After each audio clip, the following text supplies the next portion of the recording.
Assalamualaikum warahmatullahi wabarakatuh.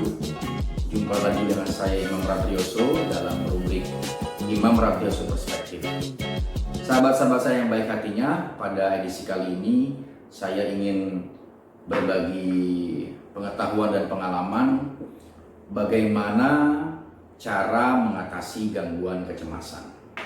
Sahabat-sahabat saya yang baik hatinya, pada era COVID ini banyak sekali teman-teman kita yang mau tidak mau ya, mereka mengalami kecemasan yang berlebihan, baik yang diakibatkan oleh COVID ini atau yang terdampak dari COVID ini, maupun kasus-kasus yang sebenarnya tidak ada kaitannya dengan COVID. Izinkan saya meminjam sebuah kasus. Ada seorang ibu muda yang baru punya satu anak, ya, anaknya masih bayi, masih di bawah 2 tahun. Ibu ini mengalami kecemasan. Kecemasan apa? Kecemasan tentang bagaimana keselamatan dari anaknya ini. Pertanyaan-pertanyaan yang muncul dalam pikirannya adalah, bagaimana kalau nanti saya bercerai dengan suami saya? Bagaimana kalau nanti saya di PHK oleh perusahaan saya? Bagaimana kalau saya nanti meninggal? Nah, pertanyaan-pertanyaan itu kemudian berkembang menjadi overthinking dalam pikiran ibu ini. Nah, pikiran itu terus dibawa oleh ibu sehingga mengganggu aktivitas keseharian beliau. Ketika bekerja sambil mengetik, tiba-tiba pikiran itu muncul. Dia mencoba untuk melawan, tapi begitu kesibukannya selesai, dia off sebentar gitu ya, pikiran itu muncul lagi. Ya. Nah, padahal ibu ini setelah dikonfirmasi bagaimana hubungan dengan suaminya, hubungannya sangat baik, bahkan boleh dibilang sangat harmonis. Bagaimana prestasi dia di tempat kerja? Prestasi dia di tempat kerja juga sangat baik. Bahkan dia termasuk salah satu pegawai yang terbaik. Nah, artinya memang kecemasan itu benar-benar gangguan yang bahkan berlawanan dengan fakta yang ada di lapangan. Lalu ketika dicoba dikonfirmasi, apakah gangguan-gangguan pemikiran itu ada korelasinya dengan peristiwa-peristiwa trauma di masa lalu yang dialami oleh sang ibu? Jawaban beliau tidak ada.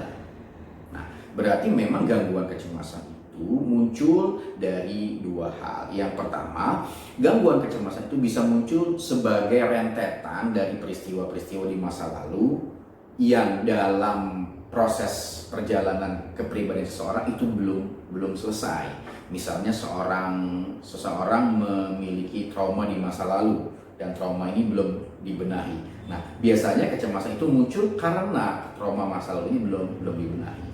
Tapi kalau itu pun tidak ada, dalam kasus ibu ini tidak ada kaitannya dengan trauma masa lalu dia, berarti memang gangguan kecemasan ini murni adalah gangguan yang datang dari faktor eksternal, di mana faktor eksternal ini masih dalam ruang lingkup di dalam dirinya sendiri. Nah, penjelasan tentang gangguan eksternal berupa kecemasan, gangguan kecemasan ini sebenarnya lebih mudah dipahami dengan pendekatan agama, dengan pendekatan Islam. Al-Quran menyebutkan dalam surat An-Nas, alladzi yuwaswisu fi sudurin nas, yang membisikkan godaan-godaan negatif kepada dada manusia, minal jinnati wan nas, yang sumbernya datang dari jin dan dari manusia. Nah, ini penjelasan yang memudahkan kita untuk memahami memang kecemasan itu adalah murni godaan yang dibisikkan oleh setan kepada diri kita. Jadi setan sebenarnya tidak berbentuk seperti yang di film-film itu yang bertanduk segala macam. Setan adalah halus gitu ya, roh-roh halus yang membisikkan semua keburukan-keburukan kepada diri kita. Nah, lalu apa yang bisa kita lakukan jika kita mengalami gangguan kecemasan yang berlebihan tersebut? Yang pertama adalah, tips yang pertama adalah kita harus menerima kenyataan. Menerima kenyataan maksudnya bahwa bahwa fakta hari ini kita sedang terganggu oleh kecemasan. Oke, saya terima, saya cemas, saya gelisah, saya sadar, saya sedang tidak mood. Nah, diterima dulu kenyataannya. Karena menerima kenyataan itu adalah bibit dari keikhlasan. Nah, keikhlasan itu adalah formasi atau situasi mental kita yang menerima apapun yang sedang terjadi pada diri kita. Nah, keikhlasan ini menjadi modal penting untuk melakukan proses penyembuhan berikutnya. Nah, tips yang kedua setelah kita ikhlas adalah kita harus membangun fokus yang baru. Ingat, rumus fokus adalah seseorang akan tumbuh sesuai dengan fokus yang ia pilih. Nah, dalam kasus ibu tadi belum membangun fokus. Karena dia belum membangun fokus, maka ia terseret kepada fokus yang ada, yaitu kecemasan tadi. Akhirnya, secara tidak disadari, ibu itu melakukan fokus hanya memikirkan kecemasan dia. Maka dia terus menjawab, sehingga dia terus terseret kepada pertanyaan-pertanyaan tadi. Bagaimana ya kalau saya bercerai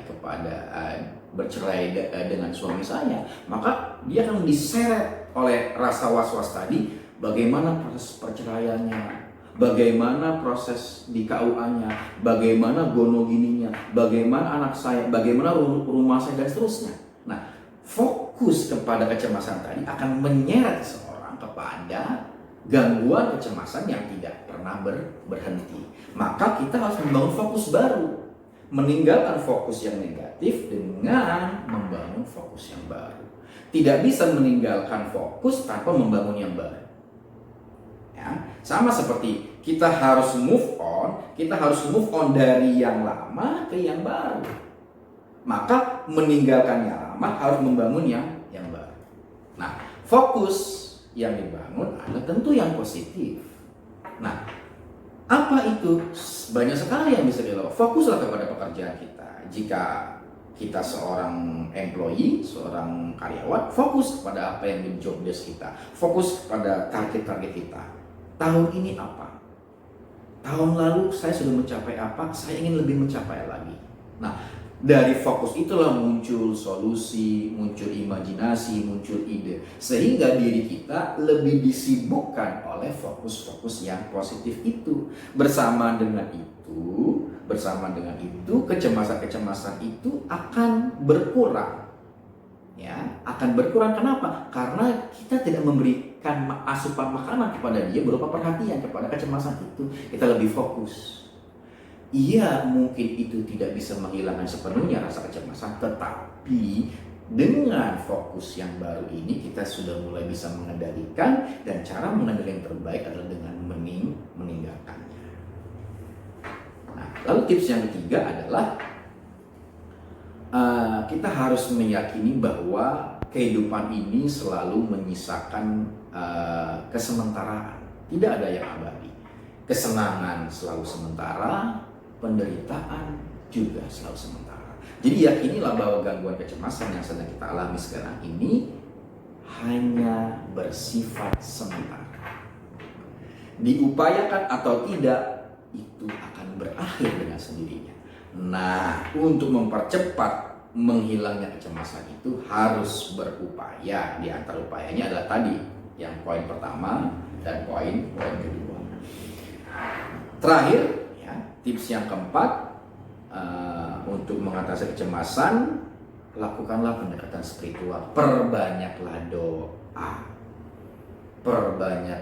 doa, zikir, wirid, dan seterusnya. Karena doa adalah penyerahan diri kita kepada Yang Maha Hidup, kepada Yang Maha memiliki kehidupan. Kita lapor kepada beliau, ya Allah, aku cemas, aku takut, aku serahkan diriku kepada Engkau. Untuk kaum muslim, bisa memperbanyak 3 surat kul yang hebat, yaitu Al-Ikhlas, Al-Falaq, dan An-Nas. Ya. Qul huwallahu ahad, Allahus samad, lam yalid wa lam yulad wa lam yakul lahu kufuwan ahad. Kemudian Qul a'udzu birabbil falaq sampai akhir, kemudian Qul a'udzu birabbin nas sampai terakhir. Karena 3 surat ini memang lebih banyak khasiatnya diperuntukkan untuk penyembuhan segala macam penyakit, baik penyakit yang bersifat jasmani maupun penyakit yang bersifat rohani. Saya kira demikian apa yang bisa saya bagi kepada sahabat-sahabat semuanya tentang bagaimana kita mengatasi kecemasan ini. Semoga ada manfaatnya. Bye.